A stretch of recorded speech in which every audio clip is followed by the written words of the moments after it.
वंदे मातरम, जय हिंद। आज अब मैं आपको यहाँ पे दूसरा एक वीडियो में ये बताऊंगा कि केजरीवाल ने पिछले 6 साल में हेल्थ इंफ्रास्ट्रक्चर के लिए क्या किया और बाकी सरकारों ने क्या किया।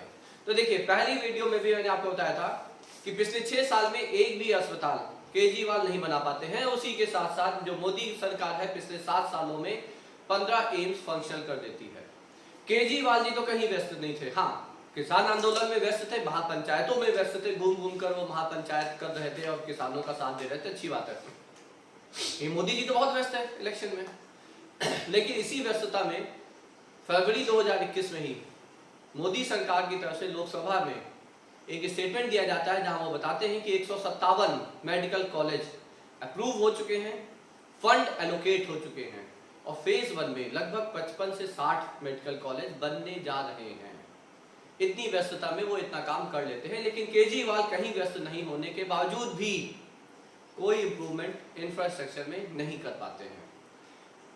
उनके मंत्री जो है वो घूम घूम के यूपी में आके यूपी की पोल खोल रहे थे, तो उन्हें शायद कोई बताए, केजरीवाल जी को जाके कोई बताए कि यूपी में 2017 से पहले 12 मेडिकल कॉलेज थे और पिछले 4 साल में योगी गवर्नमेंट ने 7 नए मेडिकल कॉलेज शुरू कर दिए हैं। बन नहीं रहे, शुरू हो चुके हैं, ओपीडी शुरू हो चुकी है। 2 एम्स गोरखपुर, एम्स रायबरेली में ओपीडी शुरू हो चुकी है। 7 मेडिकल कॉलेज में एमबीबीएस के लिए बच्चों का इनटेक शुरू हो चुका है। 30 मेडिकल कॉलेज प्रपोज किए थे गवर्नमेंट ने, 22 पे सरकार ने कहा है, ये इनका आधिकारिक ऑफिशियल स्टेटमेंट है गवर्नमेंट का कि 22 पे काम चल रहा है। तो पिछले 4 साल में 7 मेडिकल कॉलेज बनते हैं, जबकि उससे पिछले 70 साल में 12 मेडिकल कॉलेज यूपी में होते हैं। 2 एम्स भी फंक्शनल हो जाते हैं। एनसेफेलाइटिस अगर आपको याद हो, जिनको भी याद हो, योगी गवर्नमेंट आने से पहले गोरखपुर में हजारों बच्चे मरते थे। ये जो ब्रेन फीवर है, एनसेफेलाइटिस जिसे कहते थे, उससे योगी गवर्नमेंट आने के बाद और वो चीज बिल्कुल खत्म हो गई है। कहीं कोई न्यूज नहीं आती है।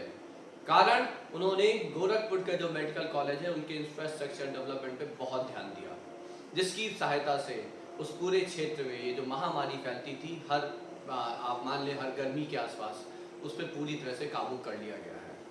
तो ये होता है हेल्थ इंफ्रास्ट्रक्चर डेवलपमेंट। उसी के साथ साथ जब पहली वेव आई थी तो योगी सरकार ने इनके द्वारा भगाए हुए प्रवासी जो मजदूर थे उनका भी देखभाल करने का प्रयास किया, उनको अपने घर पहुंचाया।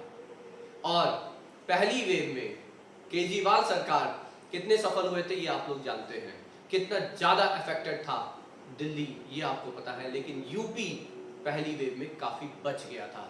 तो कम से कम एक पॉइंट, एक क्रेडिट है योगी गवर्नमेंट के पास कि उन्होंने पहली वेव में यूपी को बचा के रखा था। ये उनके मैनेजमेंट की उनकी तारीफ होनी चाहिए यहाँ पे। बल्कि ये दूसरी वेव झेल रहे हैं, जिसने पहली वेव, चलिए महाराष्ट्र की सरकार तो लंगड़ी सरकार है, बहुमत नहीं है, वहां के मंत्री, हर मंत्री लूटने में जुटा हुआ है। जब गृह मंत्री सीधे सीधे उनके ऊपर, गृह मंत्री के ऊपर पुलिस कमिश्नर ये आरोप लगा दे कि वो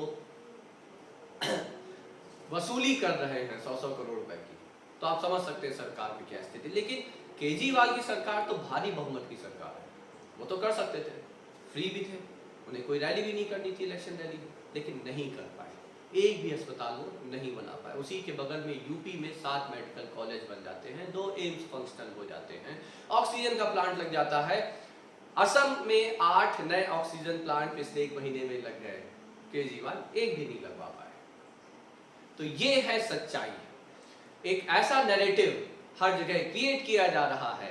बड़े बड़े पत्रकार, राजदीप सरदेसाई हैं, करण थापर हैं, शेखर गुप्ता जी हैं, बहुत बड़े बड़े पत्रकार, बड़े सारे मीडिया हाउस, ये क्रिएट किया जा रहा है कि सारा दोष केंद्र सरकार का है।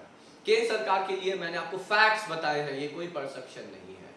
लेकिन यहाँ पे सबको ये जानना चाहिए कि हेल्थ इंफ्रास्ट्रक्चर राज्य सरकार की जिम्मेदारी है, टेस्टिंग राज्य सरकार की जिम्मेदारी है, रेस्ट्रिक्शन लगाना शुरुआत से बहुत महीनों से केंद्र सरकार कह रही है कि राज्य सरकार देखे समझे उन्हें कब लॉकडाउन लगाना है या नहीं लगाना है। हम सिर्फ सपोर्ट कर रहे हैं और पूरा सपोर्ट करेंगे। क्यों नहीं लॉकडाउन लगाया अगर जरूरत थी? क्यों राज्य सरकार नहीं रोक पाई, महाराष्ट्र में क्यों नहीं रोक पाए?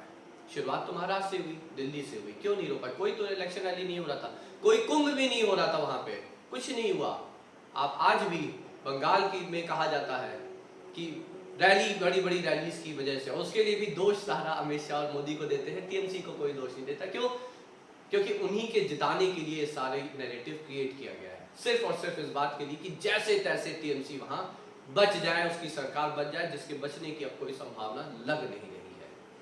और इसीलिए अब दूसरा नैरेटिव क्रिएट किया जा रहा है, जहां पे सारा जिम्मेदारी अब केंद्र सरकार पे थोपी जा रही है।